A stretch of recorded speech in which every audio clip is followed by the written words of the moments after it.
আসসালামু আলাইকুম মোৰ প্ৰিয় ভিউৱাৰ্ছক মোৰ ছোৱালীজনী গা পা ধোৱা শেষ হ'ল আৰু মই এতিয়া আহিলোঁ আপোনাৰ লগৰ লগত মই ষ্টিকাৰ আনিছিলোঁ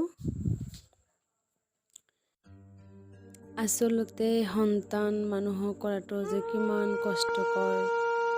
মা নহ'লে সেইটো গম নাপালো হয়তো মাকেহে জানে সন্তানবোৰে কিমান দিগদাৰি দি থাকে দেখিছা মোৰ ছোৱালী আলমাৰীত কলগেট সানি থৈছে এনেদৰে বহুতো কাম কৰে যিটো মাকৰ বাবে মাজে মাজে যাতনাৰ নিচিনা হৈ যায় কালি মেচিনত ধুই ৰখা কাপোৰবোৰ মেলি দিলোঁ কাৰণ প্ৰচণ্ড ৰ'দ হৈ আছে এতিয়া আজি শুক্ৰবাৰ সেইকাৰণে আমাৰ বাৰীৰ সন্মুখতে মছজিদখন ইয়াত বহুতো মানুহ গোট খাই আজি নামাজ পঢ়িছে বৰ ভাল লাগে যে মোৰ ঘৰৰ কাষতে মছজিদ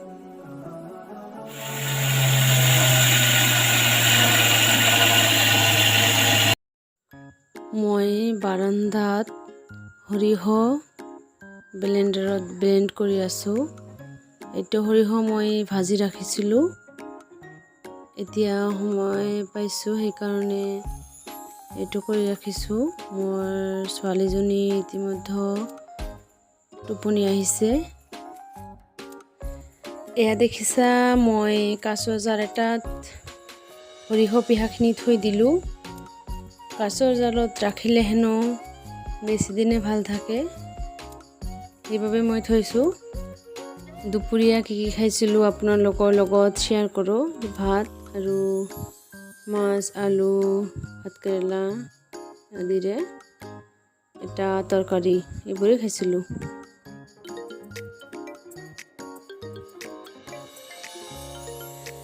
আৰু এয়া আমাৰ ৰাতিৰ তৰকাৰী আছিল হাঁহ আৰু মাছ আজি সন্ধিয়াতে হাঁহটো লোৱা হৈছিল হাঁহটো লোৱাৰ কথা নাছিল মোৰ হাজবেণ্ড মাছ লৈ আহিছিল মানে মিছা মাছ আৰু এইটো কি মাছ কয় মোৱা মাছ বুলি কয় এইটো লৈ আহিছিল কিন্তু পিছত হাঁহটো লোৱা হ'ল ঘৰৰ কাষতে এটা কাকিমাই এজনী কাকিমাই এইটো বেচিছিল মোৰ হাজবেণ্ড বহুতো সাজ ভাল পায় সেইবাবে তেওঁ ৰখিব নোৱাৰিলে তেওঁ লৈ ল'লে মই হাঁহটো ইয়াত গৰম পানীৰে তিয়াই থলোঁ কাৰণ গৰম পানীৰে তিয়াই থ'লে হাঁহটো বাচিবলৈ অলপ সুবিধা হয় পিছলৈ মই ডাঙৰ বাউল এটাত থৈছিলোঁ সেইটো ভিডিঅ'ত দেখুওৱা হোৱা নাই আচলতে মই নিজে কেমেৰা কৰোঁ সেই বহু সময় ধৰি হাঁহটো কুটি বাছি লৈ যে ফাইনেল লুক তৰকাৰীবিলাকৰ আচলতে খোৱা বোৱা শেষ কৰি যিখিনি বাচিছিল সেইটোৱে মই আপোনালোকক দেখুৱালোঁ এতিয়া মই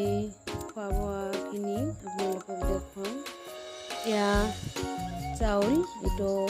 মানে পোলাওৰ চাউল আছিল বেছিকৈ পোলাও চাউল তিয়াই থোৱা হৈছিল সেইটো মই পানী পেলাই দি ৰাখিলোঁ এয়া ৰুটি পোৱাৰ ৰুটি আৰু ইয়াত মাছ মোৱা মাছ সেইটো আৰু ইয়াত মাংস হাঁহৰ মাংস আৰু দেখিছা ৰঙা বাটিটো তাত মিছা মাছ ভাজি থোৱা হৈছিল মই তলত পানী দি ৰাখিছোঁ কাৰণ আমাৰ ঘৰত ফ্ৰিজ নাই মোৰ শাহুমাকে কৈ গৈছিল যে পানী তলত দি এনেদৰে থ'লে হেনো তৰকাৰী বেছি ভাল হৈ থাকে বেছি সময় ধৰি সেইবাবে মই মাজে মাজে এনেদৰে থৈ দিওঁ বৰ্তমান সেইটোৱে আমাৰ ফ্ৰিজৰ কাম কৰে